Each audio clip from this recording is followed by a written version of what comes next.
Assalamu alaikum dear viewers. In the previous video, we discussed the uses of indefinite articles. हमने उन सारे situations को explain किया जहाँ पर हम indefinite articles को use करते हैं. फिर हमने ये बात भी की कि indefinite articles हमारे पास दो होते, एक हमारे पास है a और दूसरा हमारे पास है n, और हमने उस पर डिस्कशन की कि कहाँ पर हम a को यूज़ करेंगे और कहाँ पर हम n को यूज़ करेंगे. आज के इस वीडियो में हम डिस्कशन करेंगे उन पॉइंट्स पे जहाँ पर आप इनडेफिनेट आर्टिकल को यूज़ नहीं कर सकते हैं. जिस तरह कि आपको पता है कि इनडेफिनेट आर्टिकल एक हमारे पास है a और दूसरा हमारे पास है n. तो अगर आपने इन सिचुएशंस में a या n लगा लिया तो आपका जो सेंटेंस होगा वो ग्रामेटिकली इनकरेक्ट कंसिडर होगा. अब पहला हमारे पास है अनकाउंटेबल नाउन्स. अनकाउंटेबल और काउंटेबल नाउन्स पे हमने अलहदा एक वीडियो में डिटेल में डिस्कशन की है और हमने कहा था कि जो चीज़ें हमारे पास फिंगर टिप्स पे काउंट नहीं हो सकती हैं हम उसे अनकाउंटेबल नाउन कहते हैं, या वो चीज़ें जिनको आप आसानी से काउंट नहीं कर सकते वो हमारे पास अनकाउंटेबल नाउन बन जाता है. तो याद रखें कि अनकाउंटेबल नाउन के साथ आप इनडेफिनेट आर्टिकल को यूज़ नहीं कर सकते. अगर मैं कहूँ कि आई नीड अ शुगर तो ये हमारे पास क्या बन जाएगा, ये हमारे पास गलत बन जाएगा. या अगर मैं कहता हूँ कि ही एट अ राइस तो हमारे ये दोनों सेंटेंसेस गलत कंसिडर होंगे क्योंकि अनकाउंटेबल नाउन के साथ हम इनडेफिनेट आर्टिकल्स को यूज नहीं कर सकते हैं. Next is with liquids. Liquids और गैसेस भी आपके पास अनकाउंटेबल नाउन्स का एक पार्ट है. तो हम लिक्विड्स के साथ कभी भी इनडेफिनेट आर्टिकल को यूज नहीं कर सकते. अगर मैं कहूँ कि आई ड्रिंक अ वाटर तो ये जो सेंटेंस होगा ये गलत हो जाएगा. हाँ, अगर मैं कहूँ कि I drink a glass of water तो अब जितने भी आपके पास लिक्विड्स है अगर आप उस लिक्विड को डायरेक्टली यूज करते हैं तो आप उसके साथ इनडेफिनेट आर्टिकल को यूज नहीं कर सकते हैं.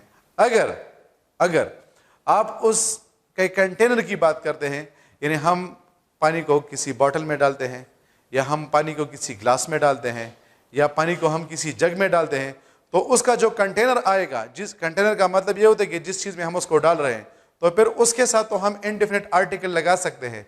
लेकिन अगर हम किसी लिक्विड की डायरेक्ट बात करते हैं तो आप डायरेक्ट उस लिक्विड के नेम के साथ इनडेफिनेट आर्टिकल को यूज नहीं कर सकते हैं. Next is gas. मैं कहता हूं an oxygen is essential for our life तो ये भी गलत बन जाएगा. ये सारे सेंटेंसेस में जो लिख रहा हूं ये गलत है, ये सेंटेंस ठीक है.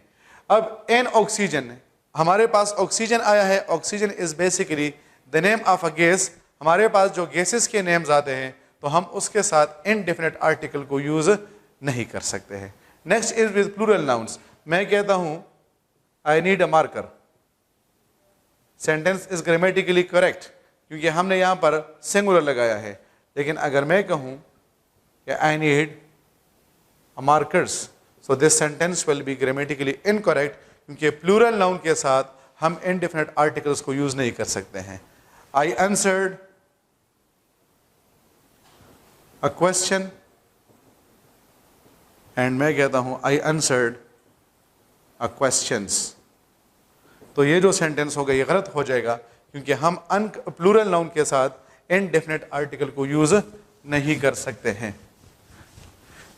Next is with colours. आपके पास जो कलर्स आते हैं आप उसके साथ भी इनडेफिनेट आर्टिकल को यूज नहीं कर सकते हैं. अगर मैं कहूं कि I like a brown, I like a brown या I like a brown colour, तो ये सेंटेंसेस गलत हो जाएंगे क्योंकि हमारे पास जब कलर्स आते हैं तो हम उसके साथ इनडेफिनेट आर्टिकल को यूज नहीं कर सकते. हाँ, इतना याद रखिए कि जब आपके पास कलर के बाद कोई नाउन आ जाए, मैं कहता हूं I bought a black shirt.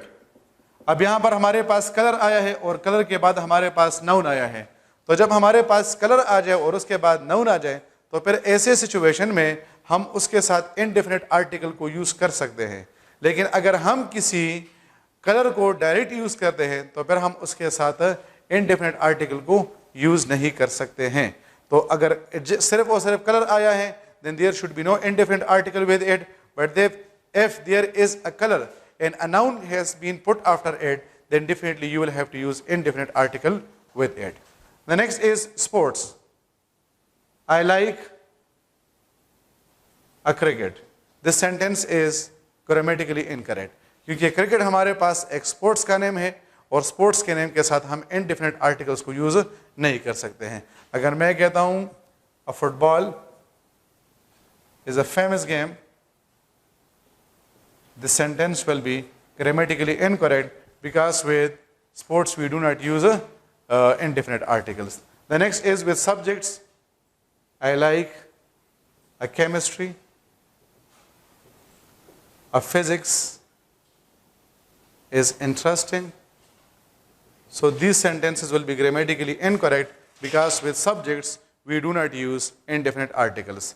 Then next is relationship. I met a brother.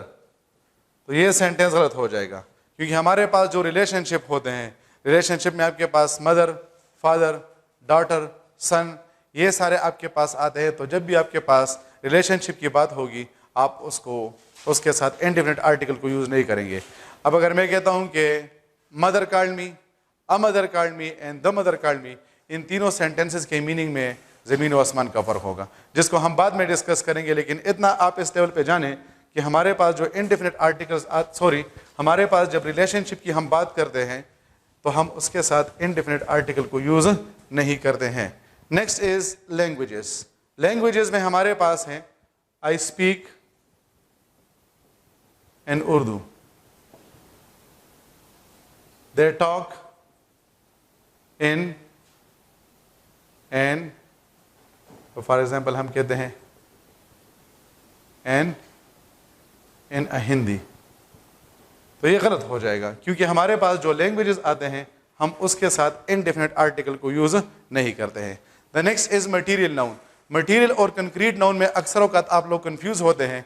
इस मटीरियल और कंक्रीट नाउन पे अलहदा से हम डिस्कशन करेंगे कि मटीरियल और कंक्रीट नाउन में फ़र्क क्या होता है। लेकिन इतना जानिए कि जिन चीज़ों से आप दूसरी चीज़ें बना सकते हैं हम उसे कहते हैं मटीरियल नाउन। तो मटीरियल नाउन के साथ हम इनडेफिनिट आर्टिकल को यूज़ नहीं कर सकते हैं। अगर मैं कहूँ कि आई बॉट अ वुड तो ये गलत हो जाएगा। अगर मैं कहता हूँ कि गोल्ड इज़ एक्सपेंसिव तो इतना याद रखें कि ये दोनों सेंटेंस हमारे पास गलत बन जाएंगे, क्योंकि हमारे पास जब भी कोई मटीरियल नाउन आता है हम उसके साथ इनडेफिनिट आर्टिकल को यूज़ नहीं करते हैं। Next is abstract noun. Abstract noun हमारे पास वो नाउन्स होते हैं जिसको हम उठाकर दूसरे बंदे को नहीं दिखा सकते हैं, बल्कि हम उसको फील कर सकते हैं। फॉर एग्जाम्पल मैं कहता हूँ कि an honesty is the best policy, तो ये हमारे पास गलत बन जाएगा, क्योंकि ऑनेस्टी हमारे पास एब्स्ट्रैक्ट नाउन है और एब्स्ट्रैक्ट नाउन के साथ हम इनडेफिनिट आर्टिकल को यूज़ नहीं कर सकते हैं। या मैं कहता हूँ कि love is an aspect of life, तो ये भी गलत बन जाएगा, क्योंकि लव हमारे पास एब्स्ट्रैक्ट नाउन है और एब्स्ट्रैक्ट नाउन के साथ हम इनडेफिनिट आर्टिकल को यूज़ नहीं करते हैं। नेक्स्ट हमारे पास है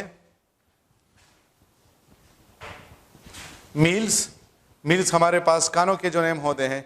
अगर मैं कहता हूं कि आई टुक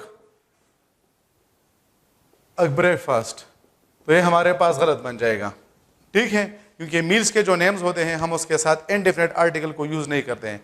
कुछ हमारे पास ऐसे केसेस होते हैं जिसमें हम मील्स के नेम के साथ इनडेफिनिट आर्टिकल को यूज़ करते हैं, लेकिन फिर इसकी जो मीनिंग होती है वो मुकम्मल डिफरेंट बन जाती है, जिस पे हम अलहदा से बात करेंगे। Next is seasons. It is a summer, तो ये गलत बन जाएगा, क्योंकि हमारे पास जो सीजन्स के नेम आते हैं हम उसके साथ इनडेफिनिट आर्टिकल को यूज़ नहीं करते हैं। अगर मैं कहूँ कि a winter is coming, so again the sentence is going to be considered incorrect, क्योंकि हमारे पास जो सीजन्स के नेम आते हैं हम उसके साथ भी इनडेफिनिट आर्टिकल को यूज़ नहीं करते हैं। Next is name of days. Today is a Monday, today is a Monday, तो हमारे पास ये सेंटेंस ग्रामेटिकली इनकरेक्ट होगा, क्योंकि डेज के नेम के साथ हम इनडेफिनिट आर्टिकल को यूज़ नहीं करते हैं। फिर से मैं यही बात कहूँगा कि अगर हम इसको फिर जनरल सेंस में लेते हैं तो फिर हम डे के साथ इनडेफिनिट आर्टिकल को यूज़ करते हैं, लेकिन इसको हम एक अलग वीडियो में डिस्कस करेंगे। Next is diseases. He died from a TB, तो ये सेंटेंस भी ग्रामेटिकली इनकरेक्ट होगा, क्योंकि हमारे पास जो डिजीज़ के नेम आते हैं हम उसके साथ इनडेफिनेट आर्टिकल को यूज़ नहीं करते हैं।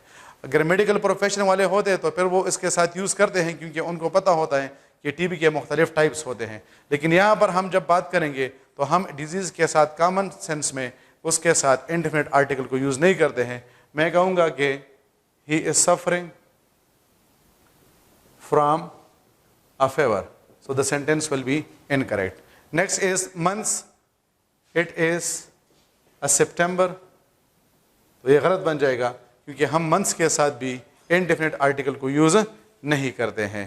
फिर next हमारे पास है year, it is a 2020, तो ये भी हमारे पास गलत बन जाएगा क्योंकि year के नेम से हम पहले indefinite article को यूज़ नहीं करते हैं, बल्कि हम कहते हैं कि it is 2020। और लास्ट पॉइंट है, हमारे पास जितने भी रिलीजन्स होते हैं हम उससे पहले भी इनडेफिनेट आर्टिकल को यूज़ नहीं करते हैं। अगर मैं कहूँ कि an Islam is a religion, अगर मैं कहूँ कि a Hinduism is an old religion, तो हमारे ये दोनों जो सेंटेंसेस होंगे ये गलत बन जाएंगे, क्योंकि इस्लाम भी हमारे पास रिलीजन का नेम है और हिंदुइज़म भी क्या है, ये भी हमारे पास एक रिलीजन का नेम है। या अगर मैं कहता हूँ कि क्रिश्चियनिटी इज अ रिलीजन, तो अब ये भी हमारे पास सेंटेंसेस तीनों गलत बन जाएंगे, क्योंकि इस्लाम, हिंदुइज़म, क्रिश्चियनिटी, जूइज़म वगैरह की, कन्फ्यूशनिज्म वगैरह, ये सारे हमारे पास रिलीजन्स हैं और रिलीजन के नेम से पहले हम इनडेफिनेट आर्टिकल को यूज़ नहीं करते हैं। तो ये हमारे पास वो सारे सिचुएशंस हैं कि जिसमें हम इनडेफिनेट आर्टिकल को यूज़ नहीं करते हैं। कुछ इसमें ऐसे सिचुएशन है कि जिसमें हम कभी कभार उसके साथ इनडेफिनेट आर्टिकल को यूज़ कर लेते हैं, लेकिन फिर उसकी जो मीनिंग होती है वो मुकम्मल डिफरेंट बन जाती है, जिसको हम एक अलग से वीडियो में डिस्कस करेंगे। इन पॉइंट्स को याद रखें और इन पॉइंट्स के साथ कभी भी इनडेफिनेट आर्टिकल को यूज़ ना करें।